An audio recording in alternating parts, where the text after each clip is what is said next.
Nothing's as good as a high school football rivalry game under the Friday night lights, and that's exactly what we have in St. Louis tonight as a talented Smet Jesuit team makes the 5-minute drive across Interstate 270 to take on perennial power, the Christian Brothers Cadets. The next chapter of the rivalry played up next on ESPNU.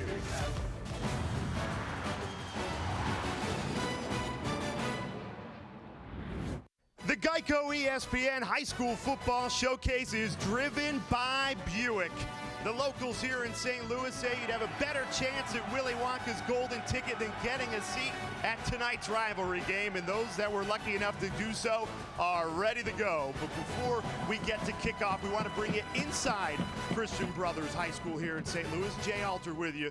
Now, ESPN does a great job typically getting two teams with Power 5 talent all over the field, ESPN 300 players wherever you turn your head. But tonight, the big-time recruits are on one side of the field, and it's the side of the field that you probably wouldn't think of, because the team that has filled this trophy case, CBC, they have dominated this rivalry for the last decade. Back-to-back state championships, 9 straight district titles, and they have not lost to Smet since 2012. But guess what? Smet thinks this could be the year that the table is turned. Why are they confident? Well, they have those Power 5 talent. 4 future Power 5 players on the team, 2 in the ESPN Junior 300, and one of the best players in the entire 2020 class, a wide receiver by the name of Jordan Johnson. And the Notre Dame commit is down on the field with our Craig Hauber. Jordan, it's been 6 years since the Smet beat Christian Brothers. You guys got a really talented team this year, but what changes that streak? You know, how hard we've been working this summer. You know, I just feel like we're ready, to attack this game as full as we can. Now, we spoke yesterday, and you said your initial trip to Notre Dame was not a strong one, but ultimately they were able to win you over and you committed. What changed and why Notre Dame ultimately? I realized what they can do for me, outside of football, and how I can improve myself as a player and as a student there. So that's why I feel like it's the best choice. All right, well, you got a game to play. I got to get up to the booth. Thanks for the time. Sure, thank you. Johnson's head coach, Robert Steeples. This is year number 4 for Steeples at Smet, his alma mater. He's engineered quite the turnaround. Only 3 wins in his first 2 seasons, but 9 wins a year ago. A big step forward. A bigger step forward would be a win tonight against their bitter rivals and the mastermind behind a decade of dominance, head coach Scott Pingle. He's math teacher by day, Nick Saban of Missouri, high school football by night. 9 straight district titles, and Smet has not beaten Pingle at CBC since 2012. CBC's won 13 of the last 14 matchups. 80% chance of rain, make it 100 at kickoff. Some drizzles hitting St. Louis right as we are set to go. This is the game between these two teams that is always circled on the calendar. Smet kicking in white and maroon, Christian Brothers set to receive in purple and gold. And we are underway under the Friday night lights of St. Louis, Missouri. Really active the Smet Jesuit defensive line, so they gotta win up front. Ultimately, they are a running football team.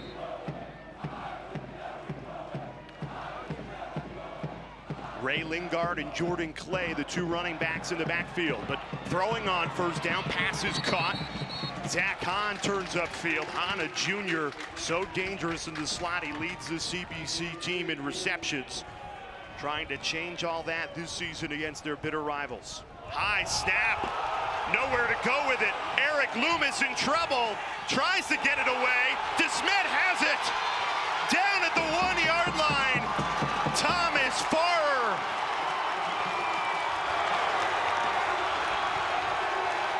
What a start for this Spartans team on the road. You want to snap a losing streak to a team? Win the special teams phase of the game. Here off the poor snap, it's high. Loomis tries to reel it down, actually does a nice job, but by the time he's able to scoop it back in, you see the Spartan special team is all over him, tries to kick it, and this is going to set up, obviously, fantastic field position. Matt looking to cash in on the special teams error. Right to Rico Barfield, who bulldozes into the end zone. 1 yard, all Barfield needed, and Smet strikes first.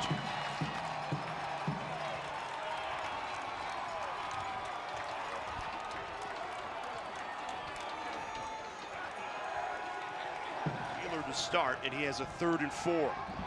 Throws quickly. It's caught. Has the first down. Jordan Johnson, the Notre Dame commit, and he takes 3 or 4 purple jerseys with him for a gain of 8, and he moves the chains. Barely made it back to the line of scrimmage. 2nd and 12. Escaping the pocket again. Finally throws. Finds Kenneth Hamilton. Burst of speed at the 20. Cuts back. And is finally taken down in the red zone. Kenneth Hamilton. It was really a collapsed play that ends up being a gain of 40 for Christian Brothers. Yeah, Hamilton with a run, but watch Robinson Wayne get out of trouble. Number 9, the West Virginia commit, Linnell Carr, just drove it.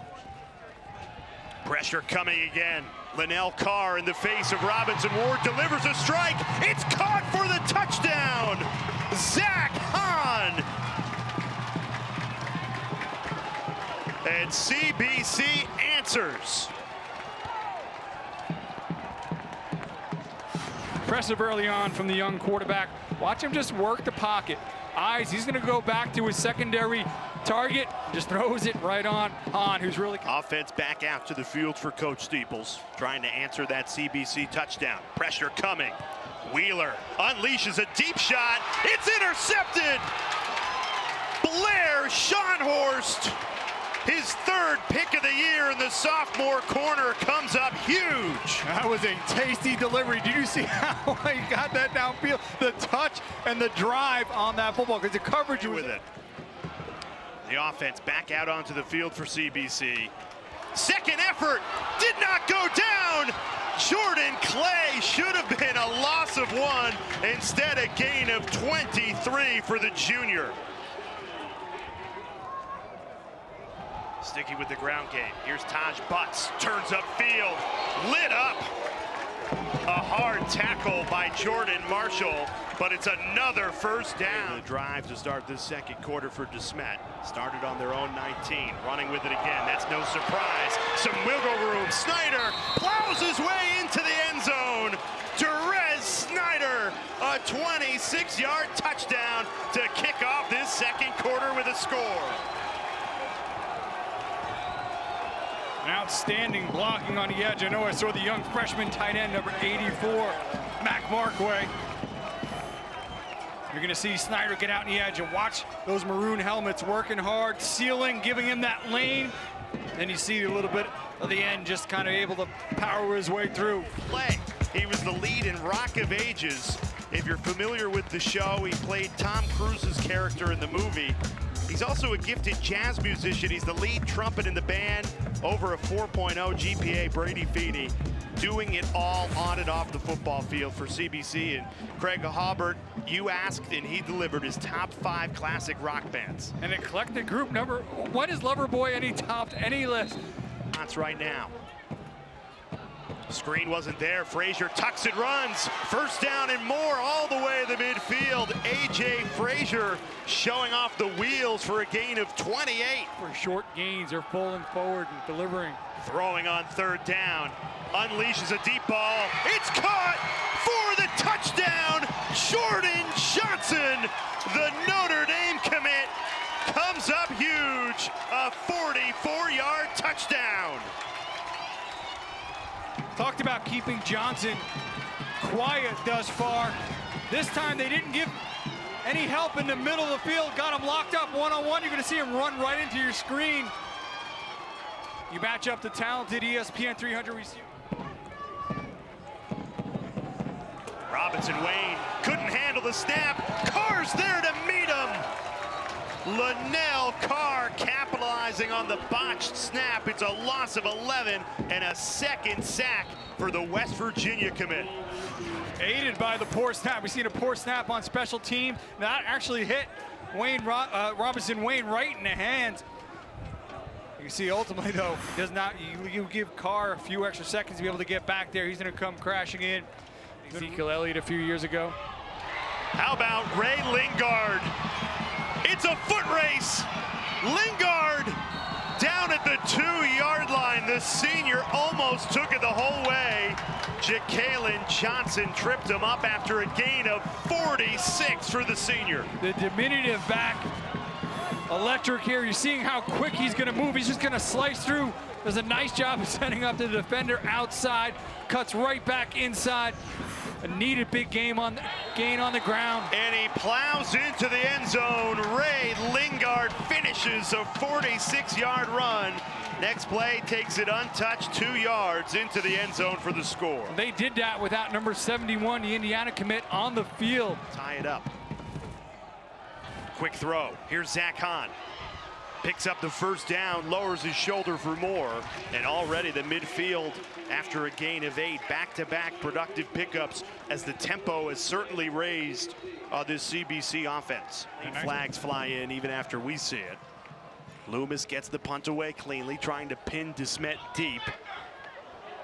It bounces at the 5 and falled on at the 1. No, touchback. They say he was in the end zone. Dylan Wardenberg did not get in there. The officials are talking. It'll see where was the ball. The ball cannot touch that line at all. We'll take another look as we step aside, either the ball on the 1 or the 25. You be the judge as we step aside here in St. Louis. 10 at only a yard of safety. They go to the Wildcat. Direct snap right to Barfield, who turns upfield. First down to a whole lot more. Carries the secondary all the way to the 20-yard line. Gain of 19.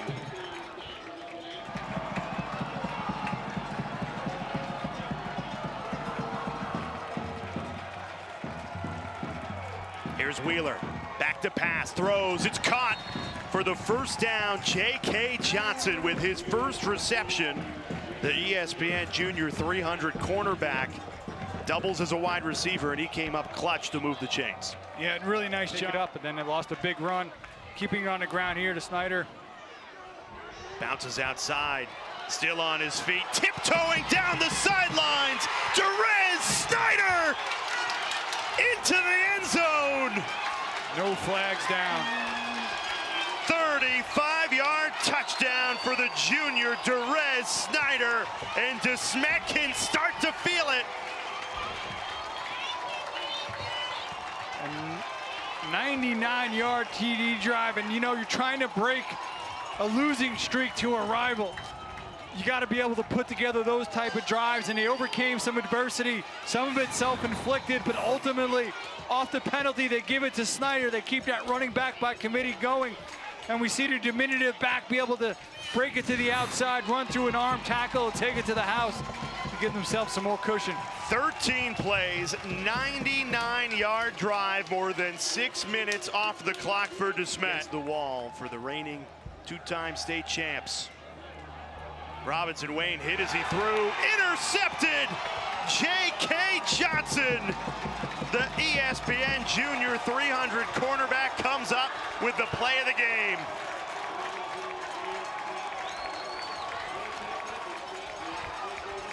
Well, partner, we felt in the third quarter he came up on the wrong side of some pass interference calls. This time, though, no flags. Outstanding job. He's going to be in position here. See him getting some pressure, but watch him. He's got the positioning on the inside. He makes the pick.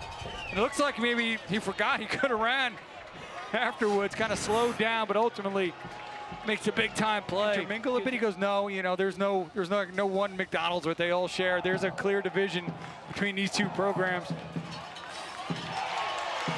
And Butts. It's the cherry on top, Taj Butts. He gets his touchdown. It's 39 yards. All three junior running backs have scored, and it's just Smet's night.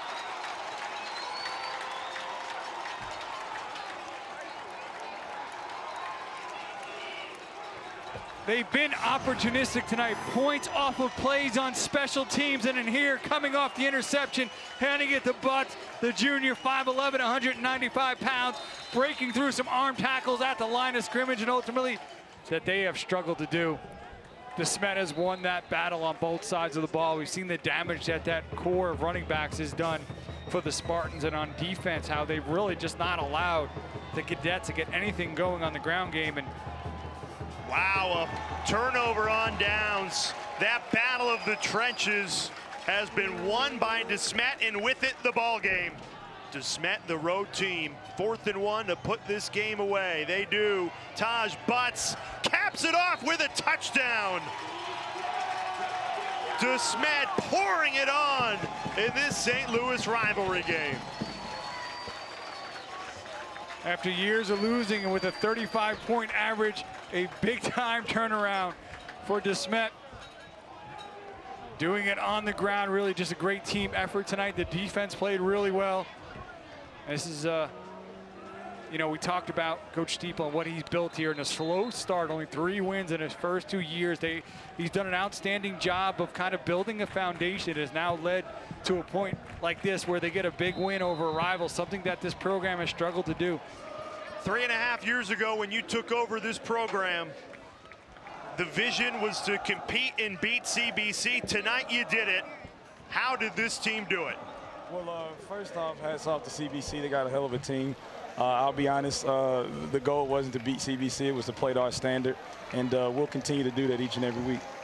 You know, it was still close at halftime. You're facing a program that you've struggled to get past in the past. What was the message to the team at halftime?